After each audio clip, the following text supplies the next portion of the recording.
Hello दोस्तों, very good morning. मैं आशा करता हूँ आप बहुत अच्छे होंगे, अपने सेहत और पढ़ाई का बहुत ही अच्छी तरह से ध्यान रख रहे होंगे।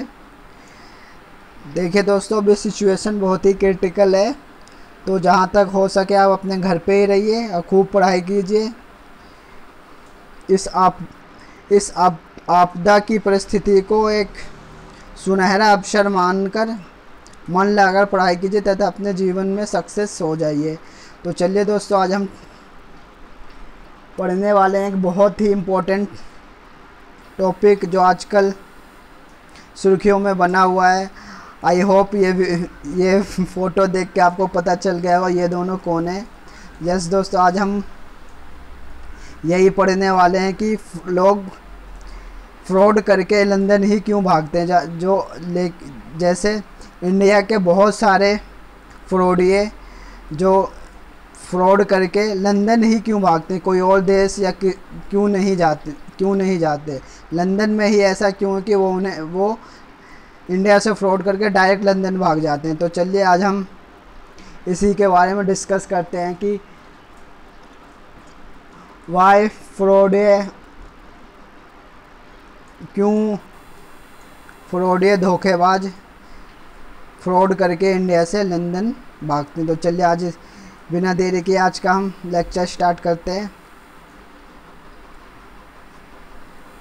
देखिए दोस्तों, सबसे इम्पोर्टेंट जो बात है क्यों फ्रॉड करके लंदन भागते हैं, क्योंकि लंदन में जो ह्यूमन राइट्स है, जो मानव के राइट्स है, वो बहुत ही अच्छे हैं, बहुत ही उच्च लेवल के। इसलिए जितने भी भगोड़े हैं इंडिया के फ्रॉडिये, वो फ्रॉड करके सीधा लंदन भाग जाते हैं और वहाँ जाके ह्यूमन राइट्स का बहाना बनाते हैं, और जिस कारण अभी तक वो पकड़े नहीं गए हैं। तो सबसे पहला रीज़न यही है कि क्योंकि ब्रिटेन में या यूरोपीय कंट्री में ह्यूमन राइट्स बहुत ही ज़बरदस्त है, बहुत ही पावरफुल है। इसलिए सारे भगोड़े इंडिया से फ्रॉड करके सीधा लंदन भाग जाते हैं। इस सब वन ऑफ मोस्ट रीज़न यही है। अभी हाल के ही केस में आपने सुना होगा कि विजय माल्या के वकील ने भी यह स्टेटमेंट दी है कि भारतीय जेल विजय माल्या के रहने के लिए अच्छा नहीं है, इसलिए इन्हें वहाँ नहीं भेजा जाए, क्योंकि ये ह्यूमन राइट्स के लॉ में है कि आप किसी भी कैदी के साथ अमानवीय बर्ताव नहीं कर सकते। क्योंकि कैदी के भी कुछ राइट्स होते हैं, कुछ अधिकार होते हैं।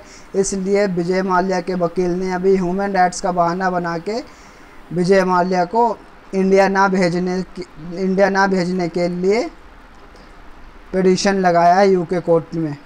और दूसरा एक और सबसे बड़ा रीज़न है, वो ब्रिटेन का एक यह रूल है कि यदि कोई भी विदेशी इन्वेस्टर उनके देश में आके 2 मिलियन पाउंड का इन्वेस्ट करता है या कोई बिजनेस खड़ा करता है या किसी बिजनेस में पैसे लगाता है, तो ब्रिटेन गवर्नमेंट उसे पूरी सुरक्षा प्रदान करेगी।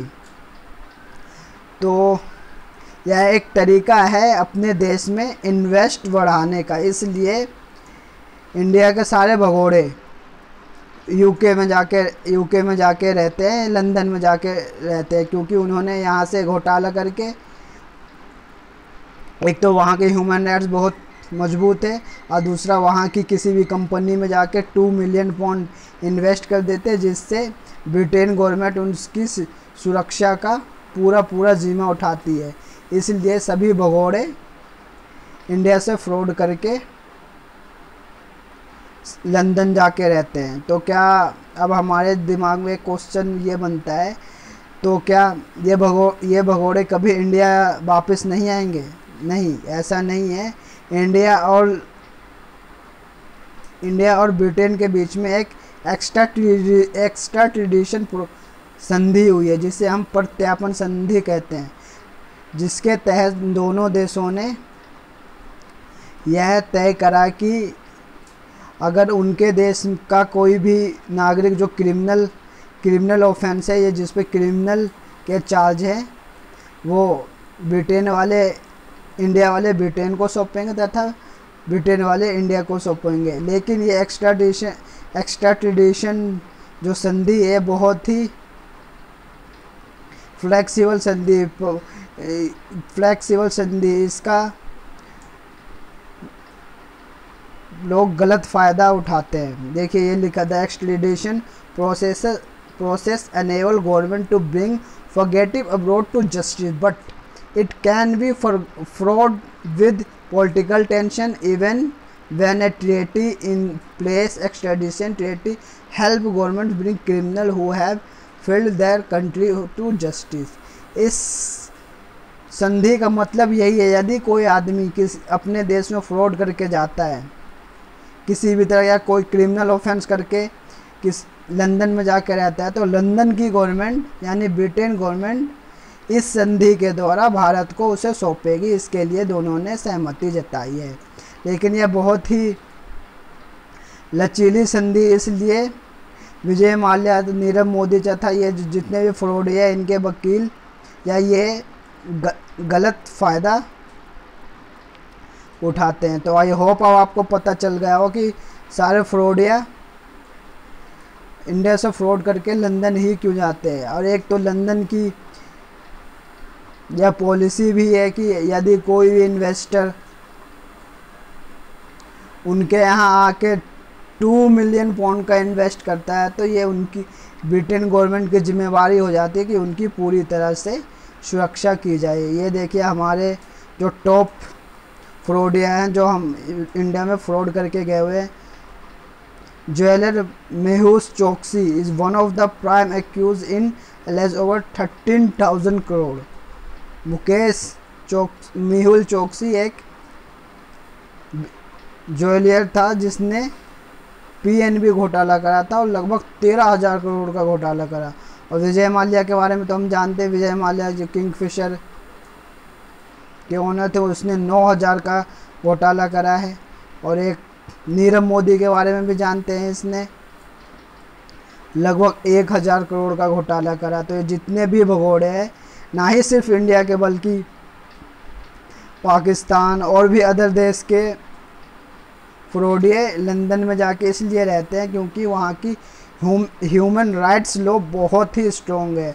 वहाँ की ह्यूमन राइट्स लॉ इनके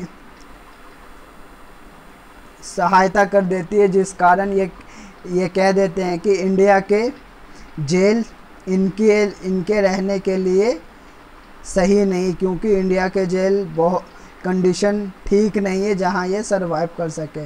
इस कारण यह अभी तक बच रहे हैं। लेकिन भारत सरकार ने पूरी कोशिश कर रहा है कि किसी तरह से इन फ्रॉडियों को इंडिया में वापस लाया जाए, और ब्रिटेन गवर्नमेंट भी इसका पूरा साथ दे रही है। तो आई होप कुछ समय बाद ये फ्रॉडिये वापस इंडिया में आ जाएंगे और इनसे हम पाई वसूल करेंगे। ये देखिए वन ऑफ मोस्ट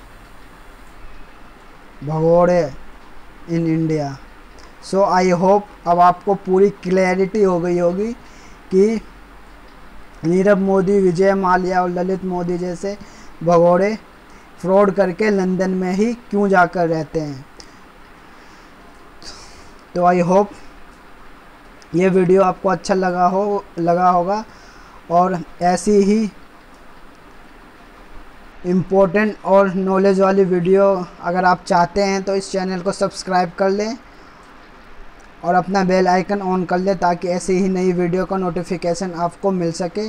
और यदि दोस्तों यह वीडियो आपको अच्छा लगा हो तो इसे लाइक करें, शेयर करें, अपने दोस्तों को ज़्यादा से ज़्यादा शेयर करें, ताकि ऐसी बेसिक इन्फॉर्मेशन इंडिया के हर लोगों के पास पहुंच सके तथा उनके जीवन में हर मोड़ पे ये काम आए।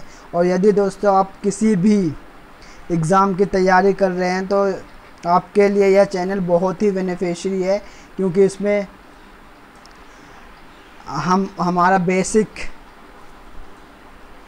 मेन एम यही है कि इंडिया के हर लोगों तक एजुकेशन पहुंचाएं, वो भी फ्री ऑफ कॉस्ट। तो यदि आपको किसी भी एग्ज़ाम की तैयारी करना है तो भी इस चैनल को सब्सक्राइब कर लें और बेल आइकन ऑन कर लें। हम ऐसे ही बेनिफिशियल वीडियो अपलोड करते रहेंगे जो आपके जीवन और एग्ज़ाम में काम आएंगे। तो आज के लिए बस इतना ही, मिलते हैं अपने नए वीडियो में। Thank you and have a nice day.